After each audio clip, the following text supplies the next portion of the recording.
So is it okay to have the government monitor social media conversations and then to wade in and correct some of those conversations? With more on this, let's go to technology expert Carmi Levy. He's on the line from Montreal. Carmi, do you think the government's monitoring what you and I are saying right now? Is this whole thing getting out of line or what?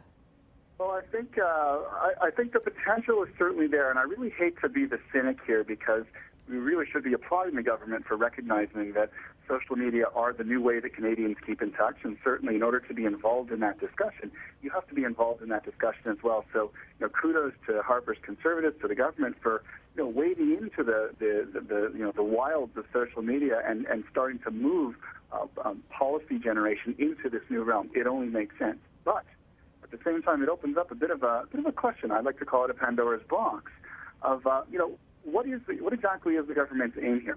And what do they hope to accomplish with what they find out? And as they accumulate this information online, this data on us, where does that data go? And so, I think as much as we should applaud the government for getting into this area, the optics of it are potentially very Big Brother-ish. And the government really does need to be a little bit more concrete on what its intentions are and how it intends to achieve this.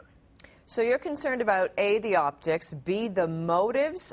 Can you elaborate a little more on the motives when you say, why exactly, maybe the real reason they're doing this? What are you inferring there? Exactly, because let's say I'm participating in, I've left a comment on a blog or on a website on a particular issue. In this case, it's related to fisheries.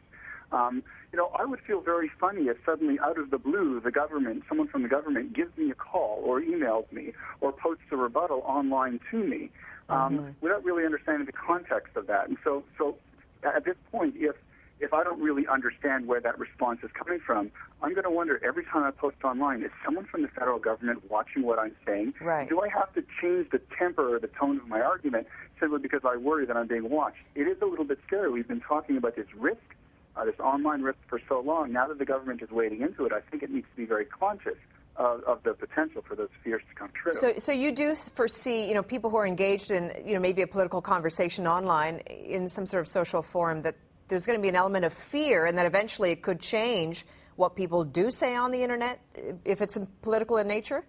Exactly, yeah. Because if you're stuck wondering who's watching and what are they going to do if I say the quote-unquote wrong thing, you're going to necessarily change the way you involve yourself in that very public discussion and debate. Carmi, let me also put this to you, though. The government could argue, well, we spend money on billboards, on TV ads to communicate things like the home reno tax credit or inform Canadians, about what they can do. So is this really any different? I mean, I'm sure they will argue, well, we're just trying to get correct information to the people of Canada. And that's all well and good, but billboards can't reach me in my bedroom. When the government uses social media, it can. Okay, interesting. We're going to keep talking about it. Carmi Levy joining us with his view. Thanks, Carmi. Thanks, Jackie.